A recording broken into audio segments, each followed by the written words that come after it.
Vem aí, mais um programa sucesso. Nossa próxima atração.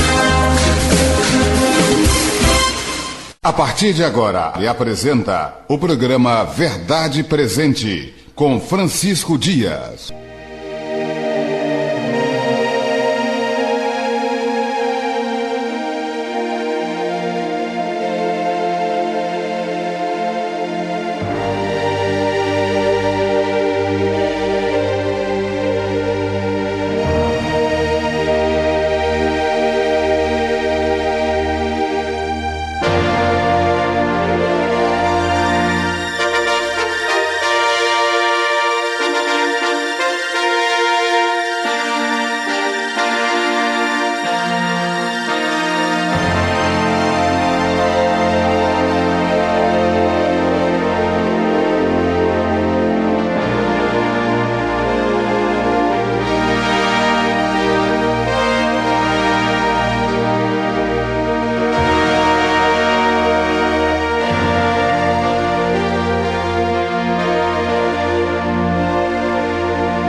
Você está ligado do programa A Verdade Presente. Esse programa é produzido e apresentado pelo seu amigo professor Francisco Dias. Deus com certeza esteve com você e Ele estará sempre. Basta você notá-lo na sua vida. Ele realmente deseja te ajudar em todas as emergências que surgirem. Que você realmente possa tirar bom proveito desse programa e um bom programa que hoje já começou. Viver em família. Não importa a cor, o sexo, a idade, a origem. A família de Deus é assim. Todos são rigorosamente iguais. Todos são filhos. Todos são irmãos. Ser filho de Deus, fazer parte da sua família, é reconhecer que Deus é o nosso grande Pai, que tudo fez, tudo faz. Por isso estamos aqui, reunidos em família, numa grande ação de louvor e gratidão pelo seu amor. Sabe, a força da música é inigualável. Transpõe almas céticas, mentes confusas, fulmina barreiras, diferenças de todo tipo. Sentir as emoções deste momento musical espargindo luz, é isso. É penetrar num mundo real de esperança e verdade.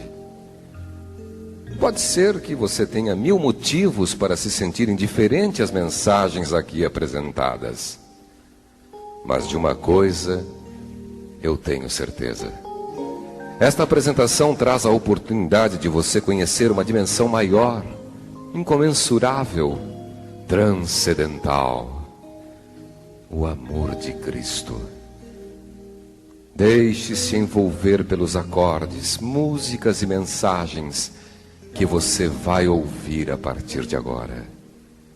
Mais do que nunca, seu coração vai agradecer, pois sempre é tempo de dar ouvidos à verdade maior. A Ele tudo devemos, afinal somos frutos de um milagre que Ele expressa em cada um de nós. O milagre da vida, o milagre da fé, o milagre da redenção.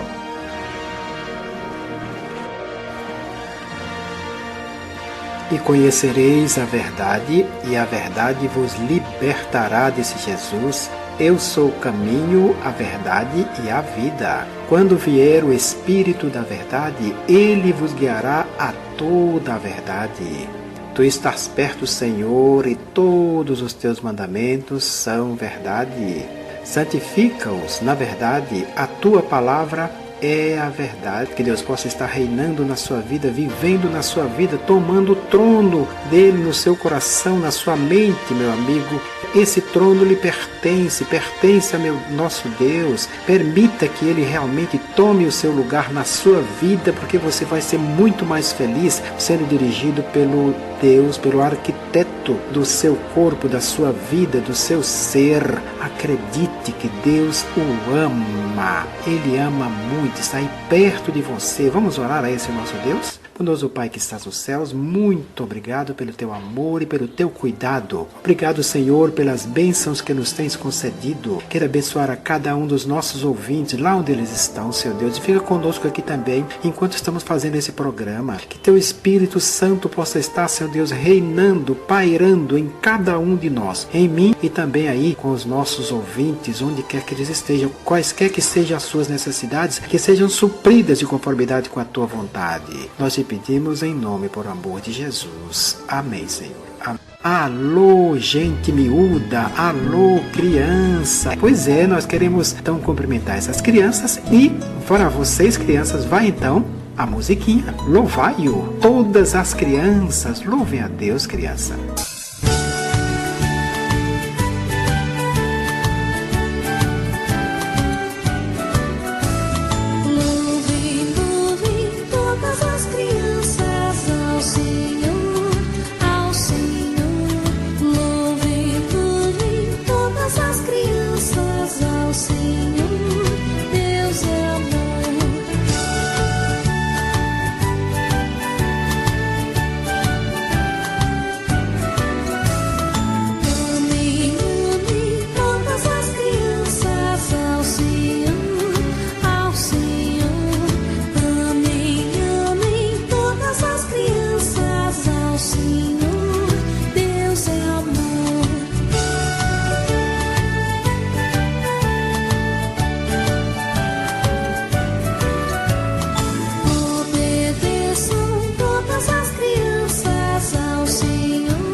Agora vamos ouvir a historinha. Ruídos da noite. Você tem medo da noite? Vamos ver então. Ruídos à noite. Jaime fechou o livro que estava lendo e olhou o papai. Por favor, papai, Laura e eu podemos acampar como os meninos desta história fizeram? Perguntou. O papai coçou a cabeça. Bem, acho que os meninos desta história eram mais velhos do que vocês dois. Vocês ainda são pequenos para dormir fora sozinhos. Vocês vão sentir medo. Medo? Ah, o que é que há ali para nos dar medo? Coisa alguma me dá medo, gabou-se Jaime. O pai concordou com os filhos de que não havia perigo algum, mas que às vezes as sombras parecem estranhas no escuro. Os ruídos parecem estranhos quando não se sabe o que é que os produz. Eu gosto dos ruídos da noite, insistiu Jaime. Por favor, papai, deixa-nos ir. E já que insistissem muito, o pai pediu que ficassem debaixo das árvores, não muito longe. Assim não seria difícil voltar para casa se desejassem. Jaime logo avisou que só voltaria para casa pela manhã. E os dois saíram para juntar o que precisariam para a aventura. Jaime e Laura juntaram cobertores, colchões, um farolete e fizeram uma cama debaixo da mangueira atrás da casa. Depois disto, foram direto para a cama. Não demorou para estar tudo bem escuro. Então os meninos sentiram alguma coisa aproximando-se cada vez mais. Jaime procurou o farolete, mas suas mãos tremiam tanto que ele não conseguia encontrar. De repente, alguma coisa fria e úmida lhe tocou o rosto. Jaime simplesmente pulou de sua cama improvisada. Ufa, que susto teve o menino! Ainda bem que era seu cãozinho de estimação. O cãozinho deu um suspiro leve e logo pegou no sono. Noite e dia, o meu anjo me protege sempre. Noite e dia, o meu anjo me protege. Pouco depois, um grilo cri-crilou e as crianças ficaram bem acordadas de novo. Era só um grilo, disseram para si mesmas, e cochilaram outra vez. Mais tarde, Laura ouviu grandes passos que se dirigiam para a barraca, e estava cada vez mais perto. Sentindo muito medo, a menina pegou o farolete, apertou o botão, mas não iluminou. Sentou-se no colchão e, agarrando o braço de seu irmão, o acordou. Jaime gemeu sonolento e acordou. Quando Laura começava a querer chorar, ouviram o som de fora da barraca. Então é só isso, pensou Laura. É a nossa vaca negrinha do outro lado da cerca. Noite e dia, o meu anjo me protege sempre. Noite e dia, o meu anjo me protege. Os irmãos começaram a conversar sobre sua aventura e chegaram à conclusão que os ruídos à noite parecem estranhos mesmo. O papai tinha razão. Tentaram adormecer novamente, mas quando Laurinha perguntou a Jaime se ele não queria ir para casa, o menino mostrou-se pronto para voltar. E lá se foram os dois tropeçando, pois não havia qualquer luz acesa e o quintal estava mais escuro do que nunca. No batente da porta, os meninos tropeçaram em alguma coisa. Então a voz bondosa do papai disse carinhosamente: "Oi, filhos!" E puxando-os para si, o pai sentou-se nos degraus da casa e falou serenamente com os meninos até que seus coraçõezinhos agitados se acalmaram. "Vamos entrar agora?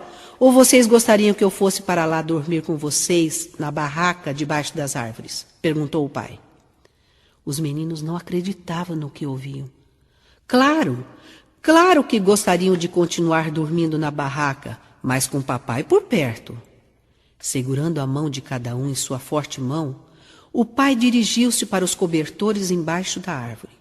Aconchegando-se bem de cada lado do papai, os pequenos bocejaram sonolentos. Jaime ficou ali deitado, à escuta dos sons noturnos. Grilos cricrilavam, rãs coachavam distante, e ele ouvia o firme remoer da negrinha. Jaime e Laura não tinham medo de mais nada, pois tinham o papai com eles.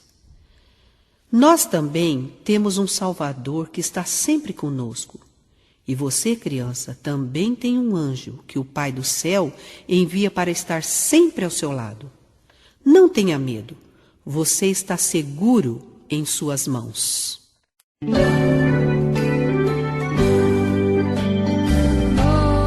e dia, o meu anjo me protege sempre. Noite e dia, o meu anjo me protege. Quando à noite eu vou dormir, o meu anjo me protege sempre. Na oração eu peço